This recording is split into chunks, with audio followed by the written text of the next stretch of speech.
In this video, we will learn how to use max function in Google Sheet.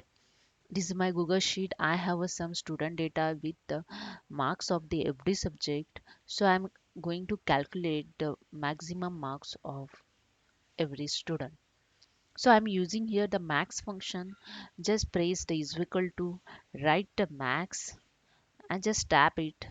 You see here the range is automatically select here. Just enter and you get the maximum marks of the all subject. You can see here the first subject Ramesh get 40 marks, second 60, third subject he get 10 and fourth on 50. So max marks is 60. You can drag the same formula for below cells also. This is a one way you can calculate the maximum marks. Max function you can use this. Second, you just select the cell. You see here the sum functions. You see here the functions available here in this option.